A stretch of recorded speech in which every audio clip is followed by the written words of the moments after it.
नवरात्रि के छठे दिवस की आप सभी को बहुत बहुत शुभकामनाएं। माँ कात्यायनी की शक्तियाँ आप सभी को प्राप्त हो। पावर ऑफ विजडम, बुद्धिमत्ता की शक्ति प्राप्त होती है इस दिन, और हमारे भीतर के उस असुर का नाश होता है जो हमें निर्णय लेने ही नहीं देता, हमें हमेशा कंफ्यूज रखता है।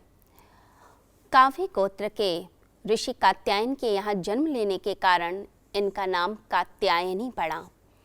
यह माँ परम बुद्धिमान है और बुद्धि का आशीर्वाद अपने भक्तों को देती हैं। धर्म, अर्थ, काम, मोक्ष 4 तरह के पुरुषार्थ व्यक्तियों को प्राप्त होते हैं माँ की आराधना से। इन माता की आराधना ब्रह्म मुहूर्त में करनी चाहिए, यानी सुबह सुबह जल्दी उठकर ब्रह्म मुहूर्त में स्नान करके पवित्र होकर आपने सूती वस्त्रों को धारण करके जाप करना है, माता का ध्यान करना है और अपने आप को पवित्र रखना है। तो शरीर पवित्र, भावनाएं पवित्र और साथ ही साथ में मन भी पवित्र। तो पवित्रता को धारण करते हुए ब्रह्म मुहूर्त में इनका ध्यान करना चाहिए। ये माता आपको सद्बुद्धि प्रदान करती हैं। हमारे ऋषियों की शुरुआत से ही यह परंपरा रही है कि हम प्रकाश के उपासक रहे हैं। गायत्री मंत्र की उपासना की जाती है। ओम भूर्भुवः स्वः तत्सवितुर्वरेण्यं भर्गो देवस्य धीमहि धियो यो नः प्रचोदयात्। तो हम उस सविता देव का, सूर्य का, उस प्रकाश का ध्यान करते हैं और उसको वर्ण करते हैं। तो बुद्धि में ऐसी तीव्रता आए, ऐसी बुद्धि सक्षम हो कि हम धर्म की तरफ लग पाएं। 2 तरह की बुद्धि होती है, एक होती है सकारात्मक बुद्धि और एक होती है नकारात्मक बुद्धि। सकारात्मक बुद्धि हमें अच्छाई की तरफ और धर्म की तरफ लेकर जाती है।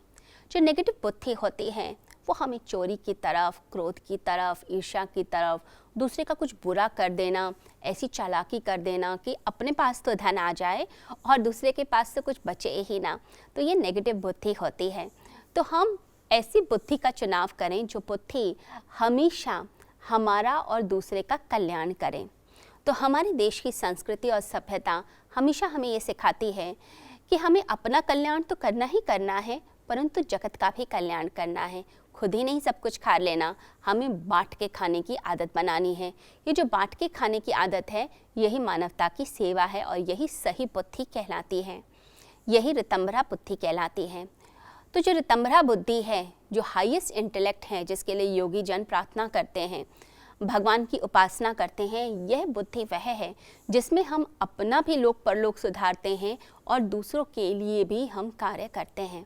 तो योगी जन इसी तरह की बुद्धि की उपासना करते हैं।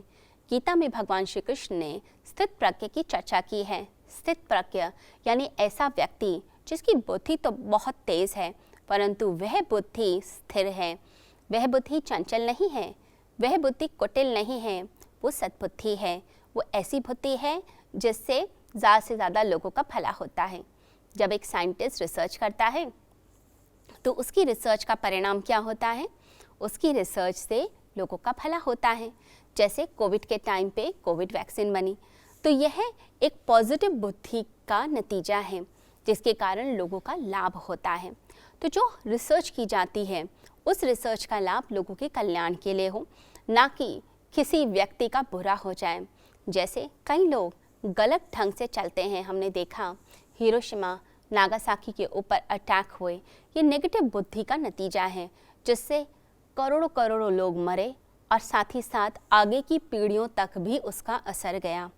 जब हम कोई बुरा कृत्य करते हैं तो उसका फल भी हमें नेगेटिव मिलता है, और जब हम कुछ अच्छा करते हैं तो अच्छा फल मिलता है। तो हमें डिसाइड करना है। कुछ लोग ऐसे होते हैं जो निर्णय कभी ले ही नहीं पाते। वो क्या करते हैं? वो हमेशा दूसरे से पूछते रहते हैं, हर चीज़ में पूछेंगे, मुझे कौन सा करियर लेना चाहिए, मैं कौन सा करियर लूँ, मैं कौन सा बिजनेस स्टार्ट करूँ, मुझे समझ नहीं आ रहा, आप ही बता दीजिए मेरे अंदर क्या खासियत ज़्यादा है, मैं कौन सा बिजनेस कर लूँ। शादी भी करनी हो तो उसके लिए चुनाव भी हो तो फिर दूसरों से पूछते हैं कि मुझे क्या करना चाहिए। कपड़े भी पहनने हो, पार्टी में भी जाना हो तो उसके लिए भी दूसरे से पूछ रहे होते हैं कि मैं कौन सी ड्रेस में अच्छा लगूंगा, मुझे कौन सी ड्रेस सूट करती है, कौन सा कलर सूट करता है।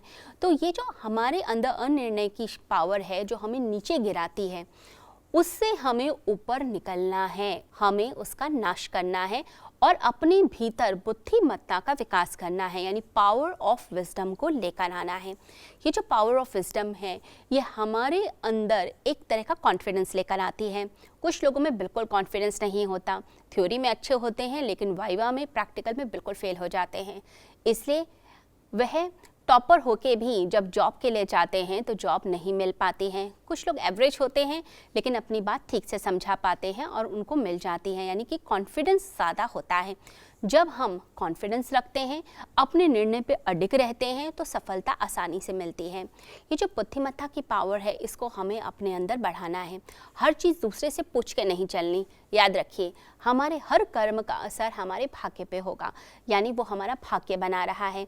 अगर वो कर्म किसी और व्यक्ति के हिसाब से हम करने लग जाते हैं तो फल तो हमें ही भोगना है। अगर किसी व्यक्ति ने हमें कुछ गलत बता दिया और हम उस गलत तरफ चल पड़े, उस गलत दिशा की तरफ चल पड़े, तो उसकी जो नेगेटिविटी है, वो जो गलत भाग्य बना, उसका फल हम भोगेंगे। तो इसीलिए किसी और व्यक्ति से आप उसके पास ये पावर मत दीजिए कि वो व्यक्ति डिसाइड करे कि आपकी ज़िंदगी में क्या होना चाहिए। हाँ, आप राय ले सकते हैं, दूसरे व्यक्ति से चर्चा कर सकते हैं, परंतु निर्णय की ताकत तो आपके पास ही होनी चाहिए। अगर ये ताकत आपके पास है तो आप ज़िंदगी में सफल हो पाएंगे।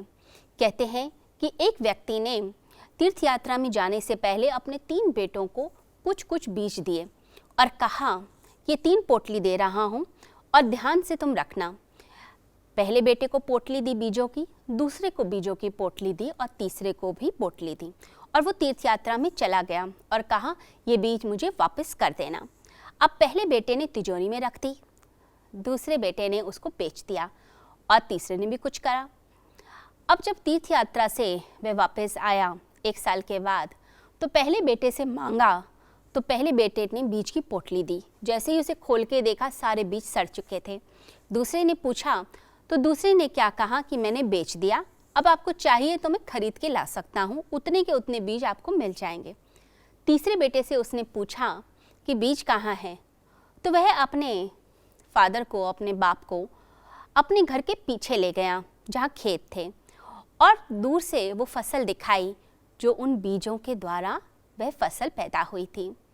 तो उसके जो पिताजी थे वो देखकर बहुत प्रसन्न हुए और कहा कि तू बुद्धिमान है, तुझे मैंने थोड़े से बीज दिए थे, मुट्ठी भर, लेकिन तूने इन थोड़े से बीजों से करोड़ों करोड़ों बीज पैदा कर दिए। ये तेरी बुद्धिमत्ता है। तो बुद्धिमत्ता हमें सिखाती है कि ग्रो कैसे करना है, आगे कैसे जाना है।